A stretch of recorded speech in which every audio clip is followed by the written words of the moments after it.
Alright, hello world, welcome back to another video. In this video we're going to be uh, learning more on Python, and specifically we're going to be learning something called conditional statement.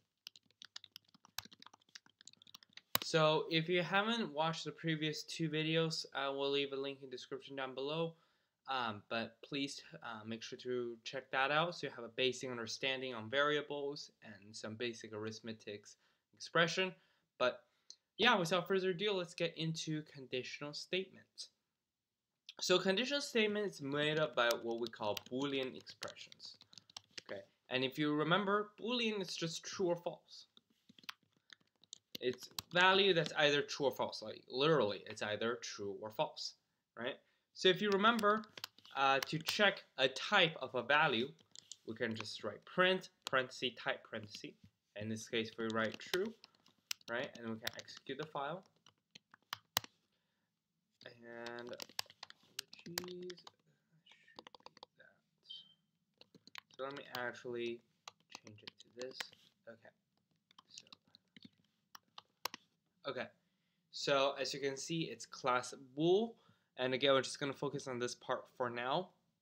Bool means Boolean, and yeah, so that basically tells the true. It's a Boolean object or a Boolean value.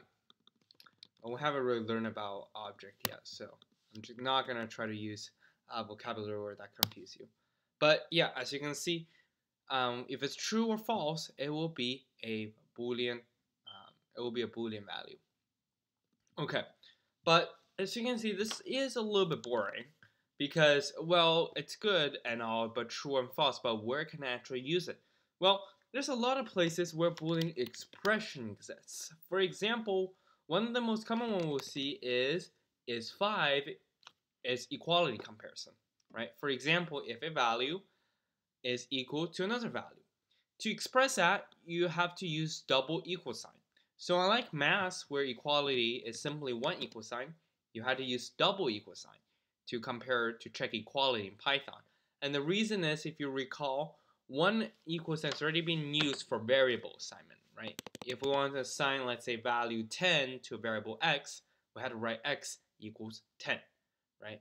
See how the x already being used? That's why we use double equal sign in this case. Okay, so print out 5 equals 5. So take a guess and let's see what's gonna print out. And as you can see, we'll print it out to be true. So as you can see, Boolean expressions are really just expressions or statements that can be evaluated to either true or false. Okay, to either true or false. So in this case, 5 indeed equals 5, so true will be printed. Okay. So similarly, we also have does not equal to. 5 does not equal to 5. So if we run that, as you can see, false. 5 does not equal to 5. See the double negative here? False statement implies or signifies that 5 does not equal to 5 is false, which is true. Okay, so there's also more comparison. For example, we can do if 5 is greater than 6, 5 is less than 6, or 5 is greater than or equals to 6, or 5 is less than or equals to 6. Alright, so these are different like arithmetic Boolean expression operator we can use. So again, that's double equal sign, symbolized equal to. X not equal is represented by exclamation mark equal. By the way, most of the time we see an exclamation mark in programming language or in Python, that basically means the opposite of. So the opposite of equals means does not equal, right? 5 greater than 6, 5 less than 6, 5 greater than equal to 6. So to type greater than or equals and less than or equals, we're not going to type the fancy symbol, alright, where there's a greater than and a line on the bottom. We're just going to literally type greater than equals, right? Less than equals. So if you run it, as you can see, all this value is what we would expect. Okay.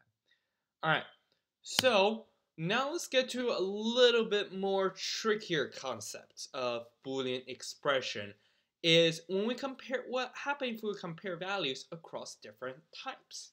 For example, let's say I have a string value 5 and I want to check, see if that equals to an integer value 5, right? What will be the output? And similarly, let's compare what will happen to float, right? Float, which is decimal point value 5.0, and what would that equals? What would that equal to 5? Let's run that.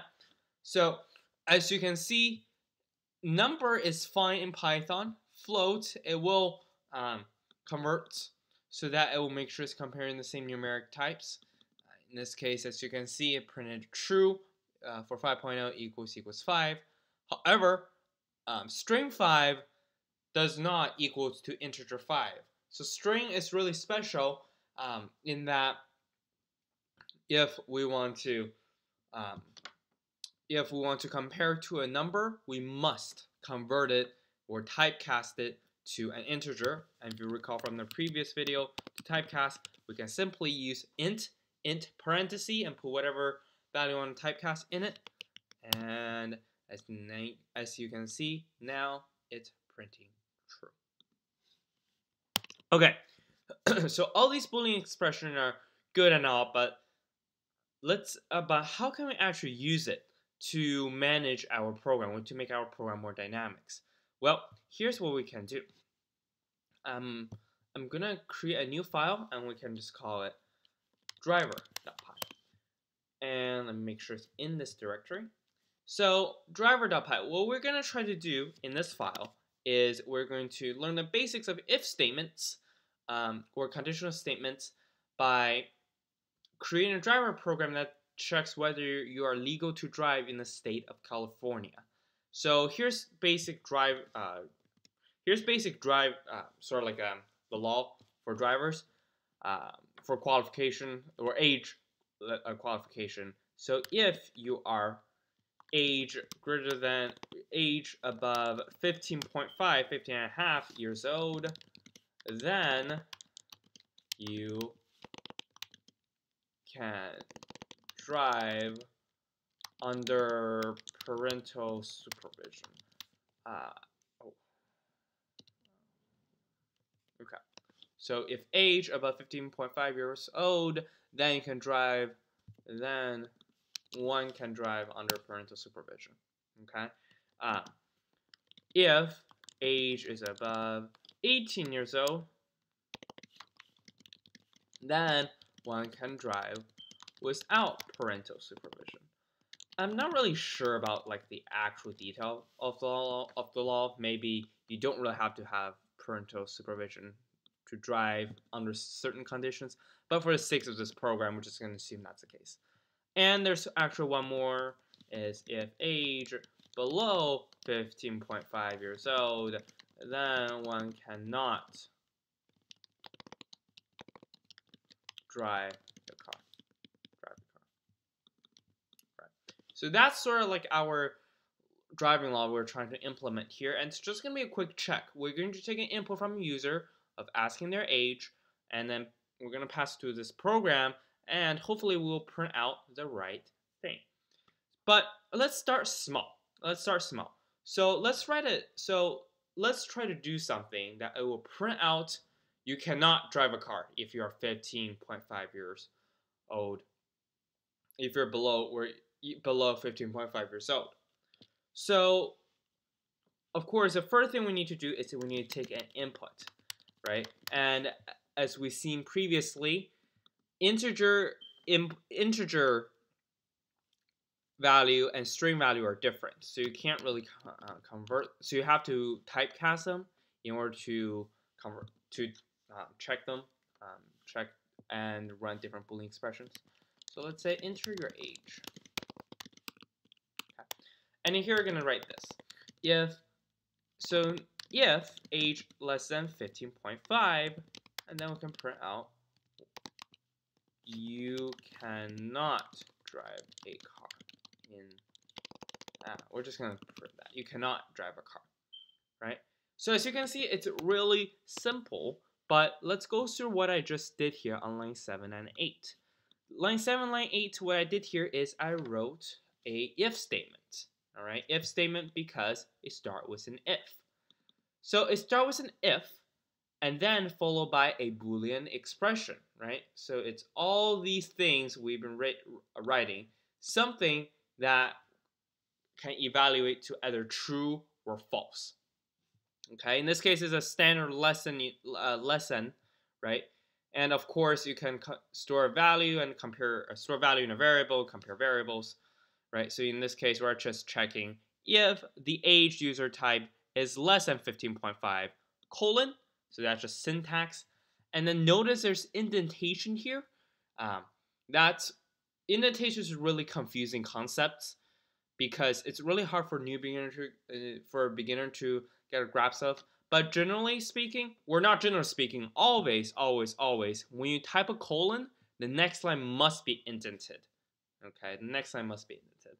And basically, the use of indentation is for a program to figure out what code will run, in this case, if the if statement is true.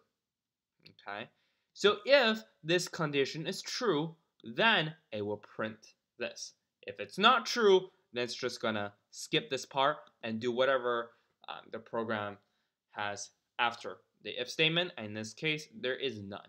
So that's why it's not going to print anything if your age is not less than 15.5. I know it might be a little bit confusing, but let's just run the program to see if it works. All right, let's say my age is 13. As you can see, you cannot drive a car.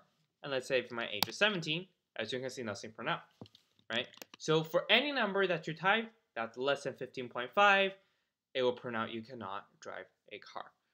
Now, for better comparison, I think we should convert it to a float, right? Because 15.5, that's not really exact integer. So if I type 15.5, it works. But if I type 15.49, as you can see, it will print out you cannot drive a car. Okay, so yeah, that's basically the point of if statements. It will run whatever you indented under this block if this condition is true, right? So that's the point of if statements. But as you can see, for our program, it doesn't really print anything if you are above 15.5 years old. So let's make that, let's add some code to our program so that it will print out something if it's greater than, if our age is greater than 15.5 years old. So then in here, we have a couple options. We can create another if statement. We can write if age is greater than 15.5 or greater than equals to 15.5. And then we can print, you can drive a car. Now if I run the program again, and I have to type my age, let's say my age is 15.6. As you can see, now for now you can drive a car. And if I type 15, you cannot drive a car. Right? So again, what did this if statement do? Well, this if statement then checks, okay, if the age is greater than or equals to 15.5, then print you can drive a car. Right? So that's how it did. But if you think about it, it's quite inefficient because mathematically speaking, if a number is not less than 15.5, then it has to be greater than or equals to 15.5. So basically, this condition here is really just quote unquote a waste to our computer memory, to our execution speed, and just for us to type. So there is simpler way for us to write a if statement like this. Is we can just shorten it by using the else keyword. Right? So else is a catch-all, right? If the previous if statements are false, then it's going to execute this part, right? And notice how else is not indented into the if block like this. If else they are aligned together like that, right? Because they're on the same indentation level because they're going to be executed the same. Notice line 11 is indented inside the else because that's what I want to do if else got triggered. Okay, so let's see what's going to happen now. Let's say if I type 18, and now you can see it prints out you can't drive a car, and let's say if I type 1, you cannot drive a car. Right? Perfect. So that is exactly what we expected. Nice. So, just a brief recap. We learned how if statement works, right? It's if followed by a condition, colon, indent, and then what do you want to do? Right? What do you want the program to do if this condition is true? And then we also learn else keyword. That just means if the previous if statements are false, then it will do this part. Right? But if we look at the rule, right, just in terms of this program, if we look at the rule states that if age is above 15.5 years old, actually I'm gonna add another statement, and less than 18 years old, then one can drive under parental supervision. So I want to print that as well. How can I make that happen? Well, I can't just add an else here. Well, what I can do is I could add another if statement here. So for example, if age is greater than 15.5, right? I can print something, maybe, or if age is greater than 18, right? I can say you can drive a car without parental supervision. And then if it's not greater than 18, I can print you can drive a car with parental supervision. So that will work, right? That will work. So let's go run the program. Let's say I type 16, and as you can see, how the program works is that 16 is not less than 15.5, so it triggers the else part, and then does this comparison. 16 is not greater than 18, so it's going to print out the else portion. Right? Okay, so that's fine, but as you can see, we added another sort of like conditional statements here. Right? We added another chunk of conditional statement. That's, again, is slightly inefficient. So what we can do is we can actually merge these two conditions together. Right? We can actually merge these into one big if statements chunk. So what I can do is I can get rid of that and then rewrite it to this. Notice how I use a new keyword called elif. Elif just means else if.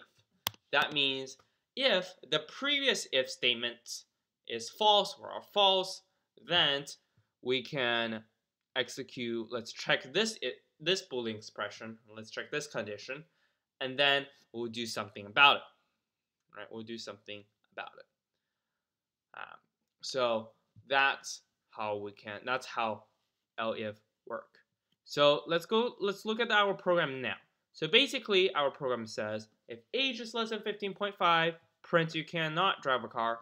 Else if age is greater than 18, print you can drive a car without parental permission. Else, right, because mathematically if age is not less than 15.5 nor greater than or equals to 18, that has to be in between these two numbers, which is a range where you can drive a car with parental supervision.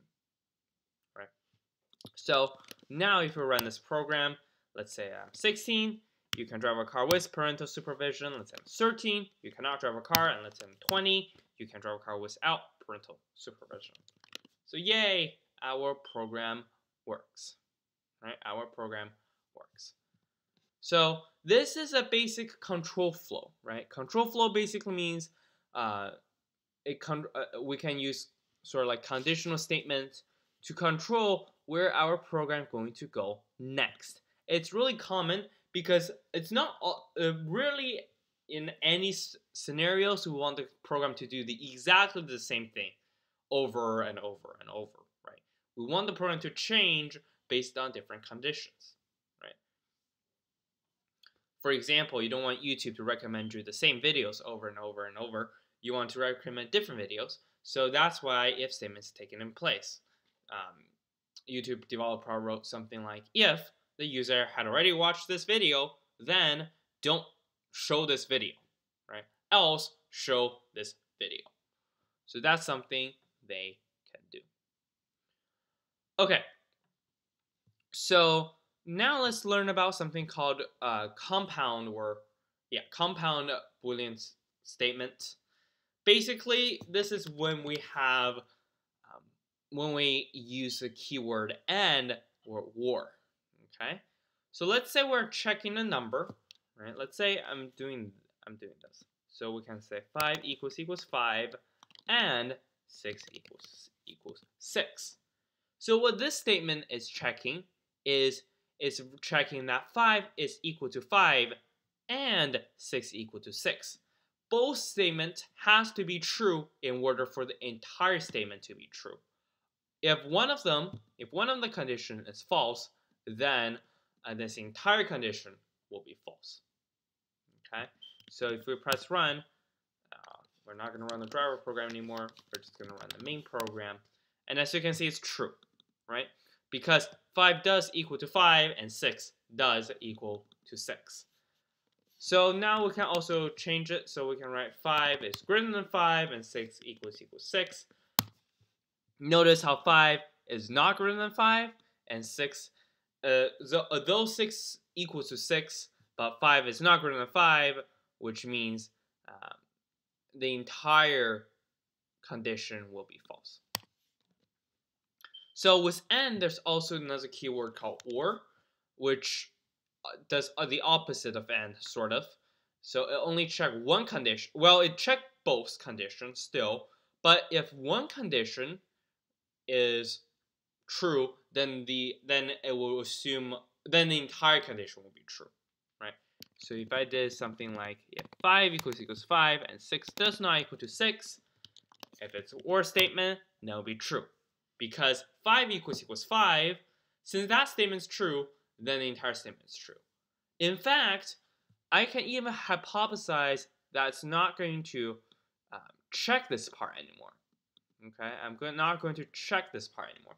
This is actually really interesting, because if I could do something like this, and I wrote something like that, and if I run it, as you can see, 1 divided by 0, that should give us an error, right? That should give us an error. And to make sure it gives us an error, we can just print that out there, run it.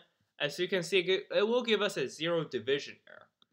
However, if you put it for a or statement, it really only checks, it's just gonna keep checking until one of the condition is true, which then the entire condition will be true.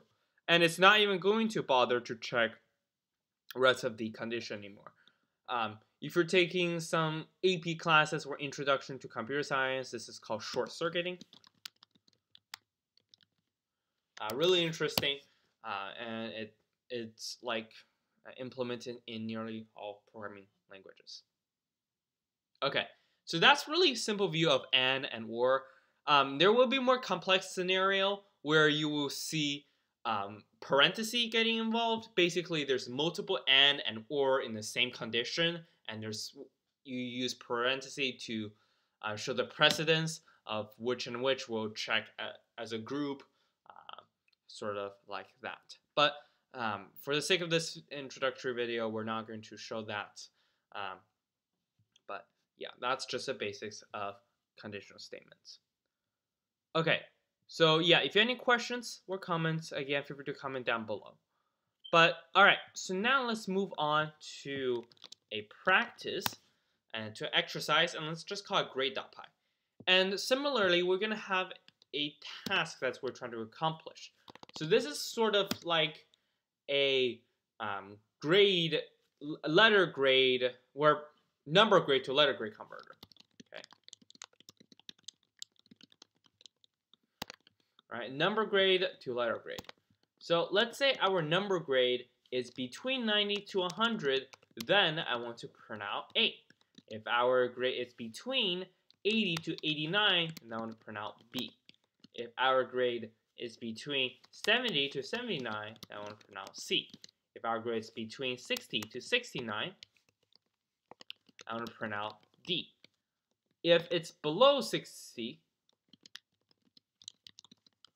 then I want to print out F, right? So that's basically what I want to do. We want to take an input from the user. We're just going to assume it's going to be an integer, and if it's if it's between 90 and 100, it's going to be A. Between 80 to 89, it's going to be B, etc., etc., etc. Okay. So I recommend you to pause the video here. There is multiple ways to solve this challenge, but yeah, see if you can solve this challenge. And once you finish solving it on your own, or if you get stuck, feel free to unpause the video and compare with my solution. Okay, so to solve this challenge, there is multiple way. I think just for the sake of practice, solution number 1, we're going to use the complex conditional statements, where we're going to check two conditions. We're going to check both conditions at once. So what does that mean? Well, no matter what solution you use, you have to take a input from the user, right? I'm just gonna call it num for number, and then we can take input. And we can say enter your number grade here, right? So our solution number 1 is we're gonna do this. If num is greater than or equal to 90, and num is less than or equals to 100, then we're going to print out A. Right? Now we're going to print out A. Actually, we're not gonna assume there is gonna be a cap. I'm gonna briefly change it. If above 90,